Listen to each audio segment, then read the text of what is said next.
মাত্ৰ 3 দিনত চুলি সৰা বন্ধ হ'ব। চুলি হ'ব দীঘল, ঘন আৰু চিল্কি। দীঘল, ঘন, ধুনীয়া চুলি কোচা আমি সকলোৱে বিচাৰোঁ, সকলোৱে ভাল পাওঁ, নহয় জানো? আৰু সকলোৰে ইচ্ছাও থাকে নিজৰ নিজৰ চুলি কোচা ঘন হওক, দীঘল হওক আৰু চুলি যদি সৰি আছে, চুলি সৰা বন্ধ হওক, চুলিৰ গ্ৰোথ বাঢ়ক। আজি মই আপোনালোকক যিটো হেয়াৰ ৰেমেডি বনাই দেখুৱাম, সেই হেয়াৰ ৰেমেডিটোৱে মাত্ৰ 3 দিনতে আপোনালোকৰ চুলি সৰা বন্ধ কৰি দিব। এই গৰমৰ দিনত অতিৰিক্ত ঘামাৰ ফলত আমাৰ চুলি কুচাই কুচাই সৰা আৰম্ভ হ'ব, উফিও হয় আৰু যদি ওকণি থাকে চুলিত তেতিয়াহ'লে চুলি কুচাই কুচাই সৰে। যদি চুলি সৰি সৰি তালু ওলাই গৈছে, অসময়ত আপোনালোকৰ চুলি পকা আৰম্ভ হৈছে, তেতিয়াহ'লে এই হেয়াৰ ৰেমেডিটোৱে বহুত ভাল কাম কৰিব। এই হেয়াৰ ৰেমেডিটো আপোনালোকে এদিন বনাই এমাহলৈ ব্যৱহাৰ কৰি থাকিব পাৰিব। হাই ফ্ৰেণ্ডছ, আপোনালোক সকলোকে মোৰ অসমীয়া হাউচৱাইফ চেনেলৰ নতুন এটা ভিডিঅ'লৈ স্বাগতম জনালোঁ। আশা ৰাখিছোঁ আপোনালোক সকলো ভালে আছে। আজি মই আপোনালোকলৈ লৈ আহিছোঁ চুলিত লগোৱা খুব বঢ়িয়া এটা তেল, যিটো তেল মাত্ৰ 3 দিন লগালে আপোনালোকৰ চুলি সৰা একেবাৰে বন্ধ হৈ যাব। চুলিখিনি চিল্কি চাইনি হ'ব, চুলি গ্ৰোথ বাঢ়িব, চুলি দীঘল হ'ব। গতিকে আপোনালোকে এই ভিডিঅ'টো চাই যাওক। মাত্ৰ 3 দিনত চুলি সৰা বন্ধ কৰিবৰ বাবে কি বস্তু লাগিব, কেনেধৰণে এই তেলটো বনাব লাগিব, মই ভিডিঅ'টোত আপোনালোকক দেখুৱাইছোঁ। ভিডিঅ'টো আপোনালোকে শেষলৈকে চাই গ'লে দেখা পাব। এই তেলটো বনাই দেখুৱাৰ আগতে আপোনালোকলৈ এটা ৰিকুৱেষ্ট আছে। আপোনালোকে যদি মোৰ এই অসমীয়া হাউচৱাইফ চেনেলটোলৈ নতুনকৈ আহিছে, নতুনকৈ চাবলৈ আৰম্ভ কৰিছে, আগতে ছাবস্ক্ৰাইব কৰি থোৱা নাই, তেতিয়াহ'লে সোনকালে মোৰ অসমীয়া হাউচৱাইফ চেনেলটো ছাবস্ক্ৰাইব কৰি ল'ব। আৰু ছাবস্ক্ৰাইব কৰিবলৈ হ'লে আপোনালোকৰ মোবাইলৰ স্ক্ৰীনৰ তলতে থকা ছাবস্ক্ৰাইব বাটনটো টিপি দিব, ওচৰতে এটা বেল ওলাব, বেলটো টিপি দিব। তেতিয়া মই আহিবলগীয়া সকলোবোৰ ভিডিঅ' নটিফিকেশ্যন আপোনালোকলৈ সোনকালে যাব আৰু আপোনালোকে সোনকালে ভিডিঅ'বোৰ চাবলৈ পাব। তে আহক চাওঁ 3 দিনত চুলি সৰা বন্ধ কৰিবৰ কাৰণে এই তেলটো মই কি বস্তুৰে বনাওঁ চাওঁ বলক। এই ৰেমেডিটো বনাবলৈ মই প্ৰথমেই ল'লোঁ লং 10ৰ পৰা 15টা আৰু ইয়াৰ পাছত লৈছোঁ এইটো এটা নেচাৰেল এল'ভেৰা পাত। এতিয়া মই এই এল'ভেৰা পাতটো সৰু সৰু টুকুৰা কৰি কাটি ল'ম। মই এল'ভেৰা পাতটো সৰু সৰু টুকুৰা কৰি কাটি লৈছোঁ। এল'ভেৰা আমাৰ চুলিৰ কাৰণে বহুত ভাল হয় আৰু লং আমাৰ চুলিৰ কাৰণে বহুত ভাল হয়। এল'ভেৰা পাতটো মই সম্পূৰ্ণকৈ নলওঁ, কাৰণ মই 15 দিনৰ কাৰণেহে এই তেলটো বনাইছোঁ, সেইকাৰণে ইয়াৰ পৰিমাণটো মই কমাই লৈছোঁ। যদি আপোনালোকে এমাহমানলৈ বনায়, তেতিয়াহ'লে আপোনালোকে এল'ভেৰা পাতটো মই যিমান দেখুৱাইছিলোঁ গোটেইটো ল'ব লাগিব আৰু লং ইয়াতকৈ অলপ বেছিকৈ ল'ব লাগিব। লং মই 15টামান লৈছোঁ 15 দিনৰ কাৰণে। এতিয়া মই আনিছোঁ এখন পেন আৰু এই পেনখনতে মই এতিয়া দি ল'ম অলপ নাৰিকল তেল। নাৰিকল তেল মই আধা কাপৰ জোখাৰে দিম। মই এই তেলটো 15 দিনৰ কাৰণে বনাম, সেইকাৰণে মই আধা কাপ নাৰিকল তেল দিছোঁ। আপোনালোকে যদি এমাহৰ কাৰণে এই তেলটো বনায়, তেতিয়াহ'লে আপোনালোকে 1 কাপ নাৰিকল তেল দিব লাগিব। এতিয়া মই এই নাৰিকল তেলত মিক্স কৰিম 10-15টামান লংকেইটা মই নাৰিকল তেলতে দি লৈছোঁ। লংকেইটা দি লোৱাৰ পাছত এতিয়া মই কাটি থোৱা যিকেইটা এল'ভেৰা পাত, সেই এল'ভেৰা পাতকেইটাও মই এই নাৰিকল তেলৰ লগতে মিক্স কৰি দিম। এই লং তেলটোৱে আমাৰ চুলিৰ ইনফেকশ্যন দূৰ কৰাতো সহায় কৰিব, চুলি দীঘল হ'বলৈ সহায় কৰিব, চুলি গ্ৰোথ বাঢ়িবলৈ সহায় কৰিব, চুলি পকা দূৰ কৰিব। এতিয়া মই আনিছোঁ এইকেইটা নৰসিংহ পাত। নৰসিংহ পাতকেইটা মই 2টা ডালিহে আনিছোঁ। ইয়াৰ পৰা এতিয়া মই পাতকেইটা ছিঙি ল'ম আৰু প্ৰথমতে মই নৰসিংহ পাতকেইটা ধুই লৈছোঁ। ধুই পেলাই পানীটো শুকাবলৈ দিছোঁ। পানীৰে সৈতে মই দিয়া নাই, পাতকেইটাৰ পৰা পানীটো শুকাবলৈ দিব, তাৰ পাছতহে আপোনালোকে এই পাতকেইটা তেলত দিব। এতিয়া মই এই নৰসিংহ পাতকেইটা দি ল'লোঁ। দি লোৱাৰ পাছত মই আনিছোঁ এচামুচৰ জোখাৰে মেথিকেইটা মই প্ৰথমতে ধুই শুকুৱাই লৈছোঁ, তাৰ পাছতহে দিছোঁ। ইয়াৰ পাছত মই আনিছোঁ শুকুৱাই থোৱা নিমপাত। এই কাৰণে দিছোঁ যে যদি চুলিত ওকণি থাকে, উফি থাকে, সেইবোৰ দূৰ হ'ব।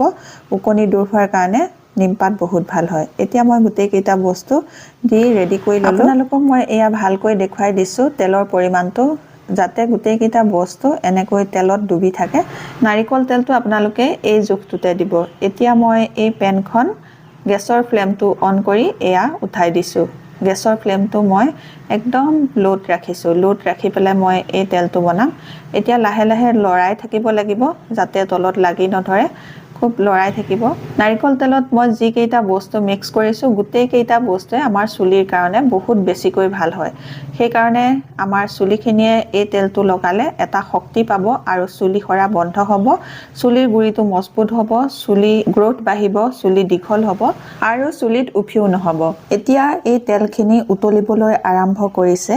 উতলিলে এনেকৈ ফেন ফেন ওলাব এই তেলটো যেতিয়া আপোনালোকে উতলাব তেতিয়া একদম লাহে লাহে উতলাব লাগিব এই তেলখিনি 2 মিনিট মান উতলাৰ পাছত ইয়াত দিয়া বস্তুখিনি গুটেইখিনি এয়া ধুনিয়াকৈ সিজি গৈছে ইয়াতকৈ বেছিকৈ সিজাব নালাগে ইয়াতকৈ বেছিকৈ সিজালে ছাই নিচিনা হৈ যাবগে সেইকাৰণে এই তেলখিনি মোৰ হৈ গল এতিয়া মই ফ্লেমৰ পৰা এয়া নমাই থৈছো ঠাণ্ডা হ'বৰ কাৰণে এতিয়া মোৰ এই তেলখিনি ঠাণ্ডা হৈ গৈছে ঠাণ্ডা হৈ যোৱাৰ পাছত দেখিছেনে ইয়া কালাৰটো কেনেকুৱা হৈ গৈছে এতিয়া মই আনিছো এটা চিচাৰৰ বটল আৰু এই বটলটোতে মই এতিয়া এই তেলখিনি ষ্ট'ৰ কৰি থম আৰু আপোনালোককো দেখুৱাম যে এই তেলটো কেনেকৈ আপোনালোকে লগাব সপ্তাহত কেইদিন লগাব কেনেদৰে লগালে আপোনালোকে সোনকালে সুফল পাব সেইটো দেখুৱাই আছো আপোনালোকে যেতিয়া এই তেলটো ষ্ট'ৰ কৰিব চিচাৰৰ বটলত ষ্ট'ৰ কৰিব এতিয়া এই তেলটো মই ৰেডি কৰি ললো আৰু এই যিখিনি বস্তু আপোনালোকে সেকি লব নালাগে সেইখিনি বস্তুৱে হৈতে আপোনালোকে এনেদৰে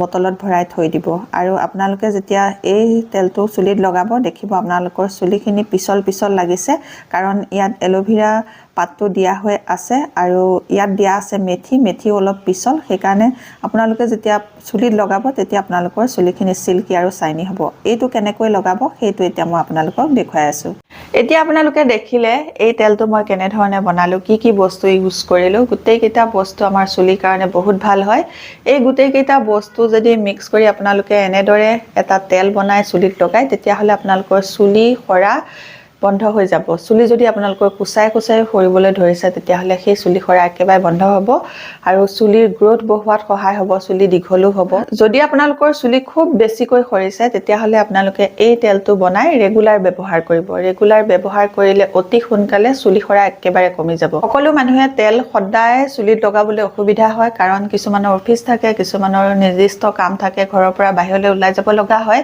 সেই কাৰণে তেলটো সকলোৱে সদায় লগাব নোৱাৰে যিসকলে আপোনালোকে সদায় লগাব নোৱাৰে আপোনালোকে সপ্তাহত এই তেলটো দুদিনকৈ ব্যৱহাৰ কৰিব আৰু যেতিয়া ব্যৱহাৰ কৰিব আপোনালোকে আগদিনা ৰাতিয়ে চুলিত এই তেলটো লগাই পেলাই থৈ দিব ৰাতিটো শুই থাকিব ৰাতিপুৱা উঠি আপোনালোকে শ্যাম্পু কৰি ধুই পেলাব এনেদৰে আপোনালোকে সপ্তাহত দুবাৰকৈ ব্যৱহাৰ কৰিলেও এই তেলটোৱে আপোনালোকক চুলি খৰা একেবাৰে বন্ধ কৰি দিব আপোনালোকে সোনকালে যদি চুলি খৰা বন্ধ কৰিবলৈ বিচাৰিছে তেতিয়া হলে আপোনালোকে নাৰিকল তেলৰ লগত এই কেইটা বস্তু মিলাই সদায় চুলিত লগাওক ৰেগুলাৰ চুলিত লগাওক তেতিয়া আপোনালোকৰ চুলি খৰা একেবাৰে বন্ধ হ'ব চুলি খৰাটো বন্ধ হ'বই লগতে আপোনালোকৰ চুলিৰ গ্ৰোথ বাঢ়িব নতুনকৈ চুলি গজিব সোনকালে চুলিও নপকিব কিছুমানৰ দেখা যায় খুব কম বয়সতে চুলি পকে যিসকলৰ সেই সমস্যাটো হৈ আছে আপোনালোকে এই তেলটো বনাই পেলাই লগাব উদা যদি আপোনালোকে নাৰিকল তেল চুলিত লগাই থাকে তেতিয়া হলে আপোনালোকৰ চুলি খৰাও বন্ধ নহব চুলি গ্ৰোথো নাবাঢ়িব চুলি পকাও নকমিব একোৱে নহব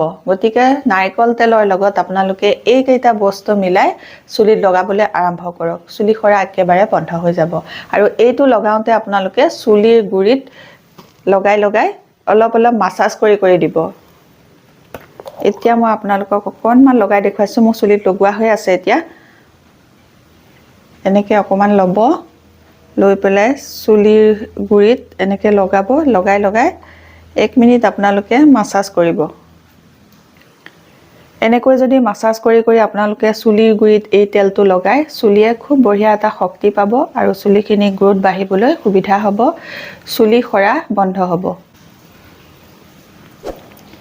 এনেকৈ আপোনালোকে লগাই পেলাই 1 মিনিট মাসাজ কৰিব মাসাজ কৰি আপোনালোকে ৰাতি শুই থাকিব ৰাতিপুৱা উঠি আপোনালোকে শ্যাম্পু কৰি দিব আৰু যিসকলে ৰেগুলাৰ ব্যৱহাৰ কৰিব পাৰে তেওঁলোকৰ কাৰণে বেছিয়ে ভাল হ'ব কাৰণ ৰেগুলাৰ ব্যৱহাৰ কৰিলে সোনকালে আপোনালোকে ৰিজাল্ট পাব আজিৰ এই ভিডিঅ'টোত মই আপোনালোকক দেখুৱালো যে লং কেনেকৈ ব্যৱহাৰ কৰি আমি চুলিত লগালে চুলি খৰা বন্ধ কৰিব পাৰো চুলি গ্ৰোথ বঢ়াব পাৰো আৰু চুলিখিনি দীঘল কৰিব পাৰো সিল্কি শাইনি কৰিব পাৰো আৰু চুলিত থকা উফি উকনি এইবোৰ দূৰ কৰিব পাৰো তে আজিৰ ভিডিঅ'টো আপোনালোকে চাই নিশ্চয় ভাল পালে যদি আপোনালোকে এই ভিডিঅ'টো চাই ভাল পাইছে তেতিয়া হলে সোনকালে মোৰ অসমীয়া হাউসৱাইফ চেনেলটো সাবস্ক্ৰাইব কৰি লব আৰু আপোনালোকৰ ফ্ৰেণ্ডৰ লগত এই ভিডিঅ'টো শ্বেয়াৰ কৰিব নতুন এটা ভিডিঅ'ৰ সৈতে নতুন এটা টিপছৰ সৈতে আপোনালোকৰ মাজলৈ আকৌ আহি আছো তেতিয়ালৈকে নমস্কাৰ আজিলৈ আহো